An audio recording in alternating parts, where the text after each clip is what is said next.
외계인이 들려주는 외계인 이야기. 외계인 K의 오디오북.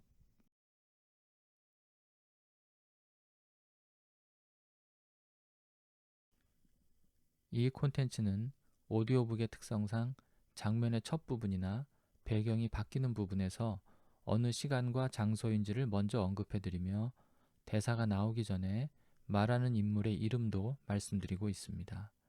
그러나 극적 효과를 위해 이를 의도적으로 생략할 수 있습니다. 글과 녹음의 내용이 거의 같지만 이해를 돕기 위해 보조적으로 약간의 시각적 이미지를 사용한 곳도 있으나 참고용일 뿐 직접적인 관련은 없습니다. 첫 번째 이야기. 수벌의 반란. 1화. 민병대 사령관 팔린.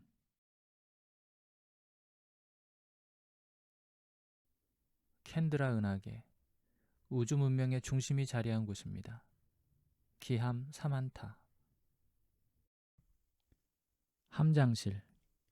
기함 사만타의 함장실 창 앞에 서서 몰려드는 피난민들의 우주선을 지켜보는 민병대 사령관 팔린의 심정은 착잡했습니다.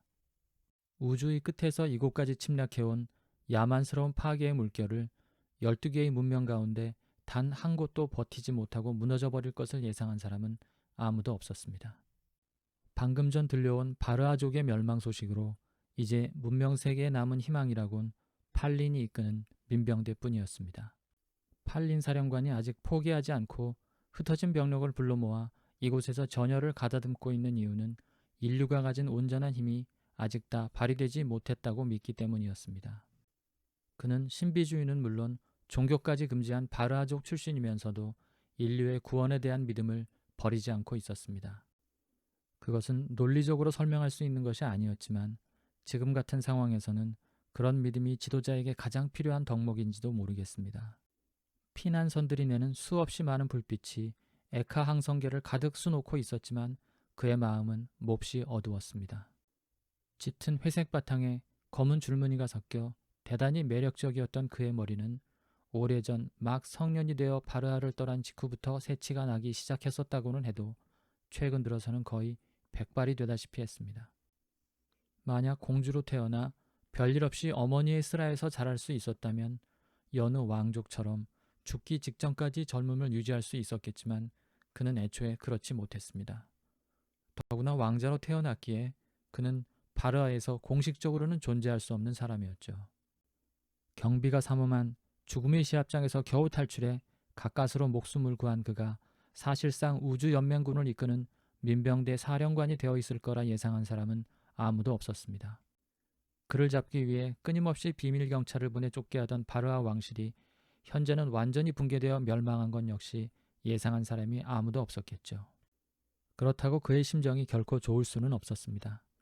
어머니와 외할머니가 살았었다는 듀리오나 행성이 더 이상 생명이 살 수 없는 것이 되고 말았으니까요. 바르아는 여자들만 태어난다고 알려져 있었기에 팔린이 바르아 출신이라는 사실을 모르는 사람이 본다면 평소 좀처럼 감정이 휩쓸리지 않던 그가 지금은 개인적인 상념에 빠져 있다는 사실을 눈치채지 못할 것입니다. 그저 우주에서 가장 큰 세력이었던 바르아군이 괴멸한 것을 염려하는 걸로 여기겠죠. 그때 뒤에서 비베카의 침착한 발걸음 소리가 들리더니 그의 옆에서 멈췄습니다. 비베카, 상심이 크겠군요. 그래도 바르아 피난민들이 무사히 도착해서 다행입니다. 팔린, 모든 것을 빼앗긴 것이 바르아인만의 불행은 아니지만 저 사람들이 느낄 절망감을 생각하면 가슴이 너무 아픕니다. 어서 용기를 되찾아야 할 텐데요. 비베카, 혹시 아직도 저 군중을 데리고 말리냐를 막아낼 궁리를 하는 건가요? 저들은 자기 나라로부터 버림받은 것이나 마찬가지라 지도자라고 하면 원망과 불신을 넘어 증오로 가득 차 있는데도요. 비베카는 노란 눈을 가지고 있었는데 그것은 무늬족의 전형적인 특징이었습니다. 눈처럼 흰 머리는 그녀의 많은 나이를, 그리고 그 속에 이제 조금밖에 남아있지 않은 검은 점들은 앞으로 그녀에게 주어진 시간을 의미했습니다. 그녀는 타종족에게 아주 배타적인 바르아족에서 왕가의 일원으로 등록되어 있었는데 프레마 공주가 지구에서 복귀할 때 같이 데려와 양녀로 삼았기 때문에 가능한 일이었습니다. 하지만 문명세계에서 손에 꼽히는 현자인 그녀는 민병대를 이끄는 10명의 지도자 가운데 한 명이라는 점을 더 자랑스럽게 생각했습니다.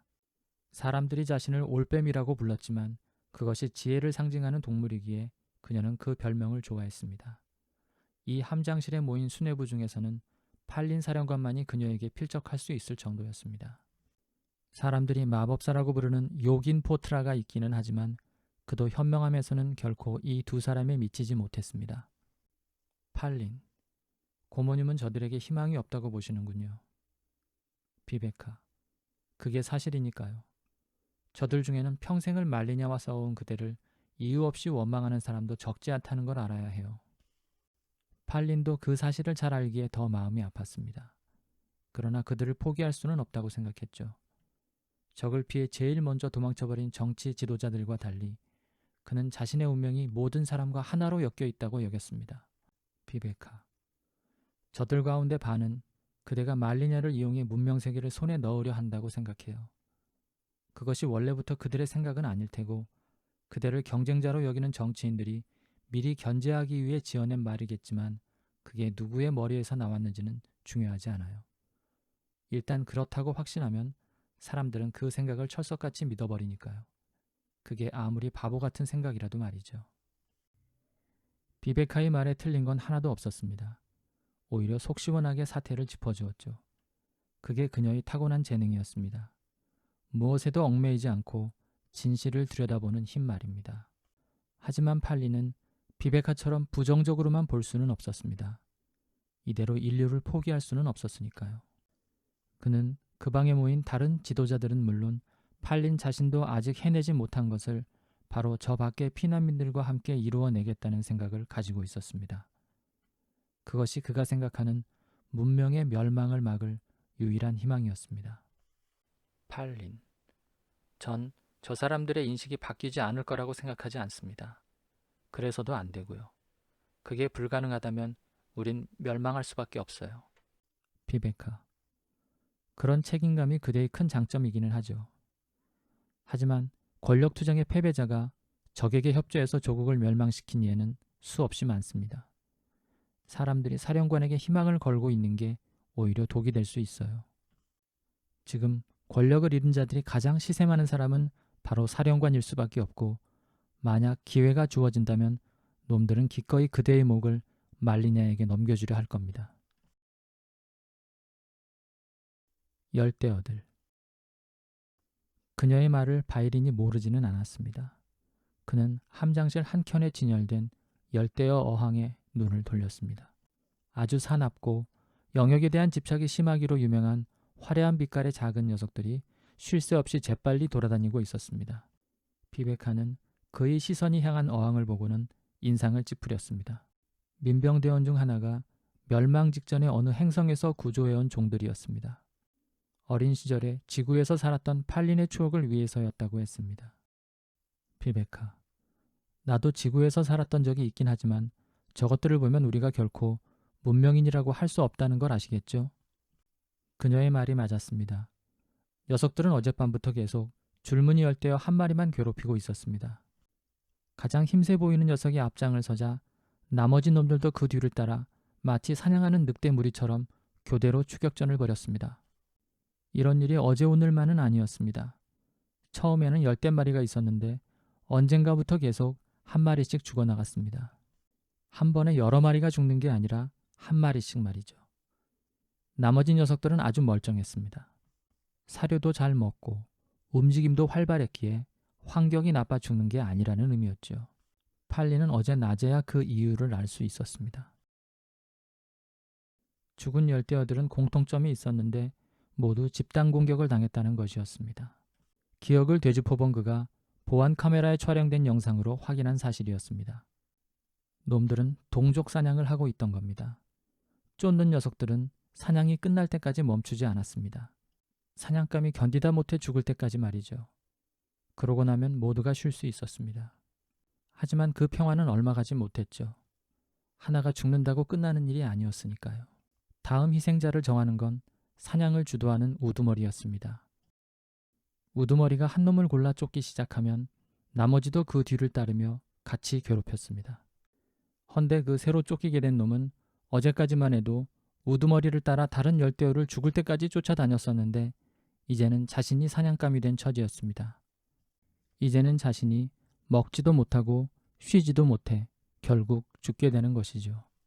열대어는 사료는 며칠 못 줘도 견뎠지만 괴롭힘을 당하면 하루도 못 가 죽고 말았습니다. 어항에 들어온 첫날은 모두 숨어서 눈치를 보더니 적응이 되자 다음 날부터 바로 생존 경쟁이 시작되었습니다.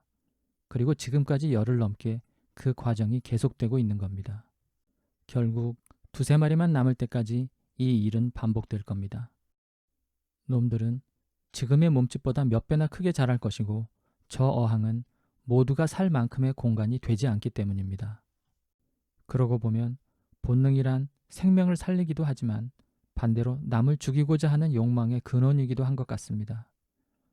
지적 존재이자 문명을 이루며 살아온 인류가 어떻게 아직까지도 그런 것인지 참 알 수 없는 일입니다. 그 사이 쫓기던 줄무늬 열대어가 숨어있는 곳을 따라 들어가 기어코 꼬리를 물어뜯는 놈들을 보고는 비베카가 고개를 돌려 팔린에게 말했습니다. 비베카, 가장 무서운 경쟁자는 동족입니다. 같은 영역과 먹이와 짝짓기 상대를 놓고 경쟁하니까요. 인간이 결코 그렇지 않다고 말할 수 있을까요? 오늘 이야기 어떠셨나요? 댓글에 의견 남겨주시기 바랍니다. 곧 다음 화로 찾아뵙겠습니다.